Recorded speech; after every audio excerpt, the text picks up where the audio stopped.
Habang hinihintay namin ni Tots si Spike, tiningnan ko muna itong painting na ito dito sa Boso-Boso. Ngayon kasi ay birthday ni Spike, kaya maghahanap kami ng camping site doon sa Laiban sa Tanay.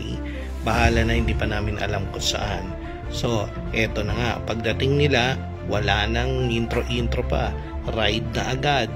Fresh pa rin sa utak ni Tots yung last car camping namin sa Sagada. Kaya ayan, dala niya yung 3,000 liters niyang top box. Ang daan nga pala namin ay dito lang sa Marilake. Aabutin natin ang Martisem at makikita nyo may daan doon pababa, yun yung papuntang Barangay Laiban.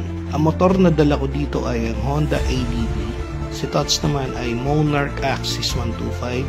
Si Spike ang dala niya ay BSA Gold Star 650 kung saan kasama niya dyan si Chen. At eto na nga ang daan papuntang Laiban. Rough road to na lubak-lubak, kaya mag-iingat kayo rito lalo na pag umuulan. Siya nga pala, marami ditong mga river crossing na tawid ilog. Medyo mahirap pero kinakaya naman. At eto na nga, river crossing number 1. Sa susunod na pagpunta ko rito, sisiguraduhin ko magdadala ako ng bota. Kasi definitely mababasa yung paa nyo dyan. Medyo malalim yung iba na makikita nyo mamaya. Hindi naman ako eksperto sa pagte-trail, pero ang sabi nila sa akin dito ay throttle control lang at huwag ka magbe-brake sa gitna, huwag masyadong piga para huwag kumayod. So tama lang na magkaroon ka ng traction para makatawid. River crossing number 2. This time si Tots naman ang pauunahin natin.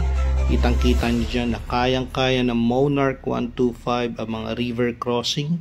Siyempre, nasa rider yan, and Tots is a very good rider.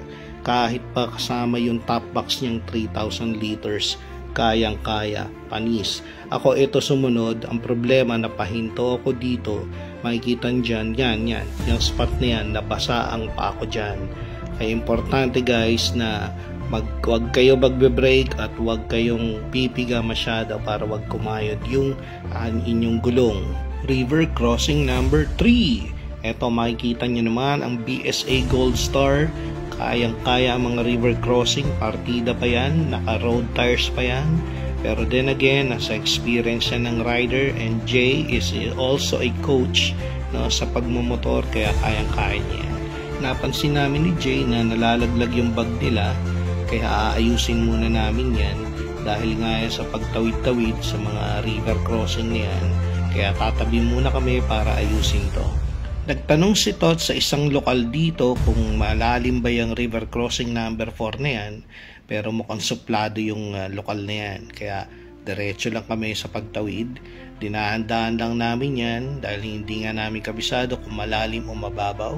So makikita nyo naman, medyo napatukod si Tots kasi nga may mga batong malalaki dyan, which is ganun din ang mangyayari sa akin sa mga susunod na river crossing. Napapatukod din tayo, kaya nababasa yung ating sapatos.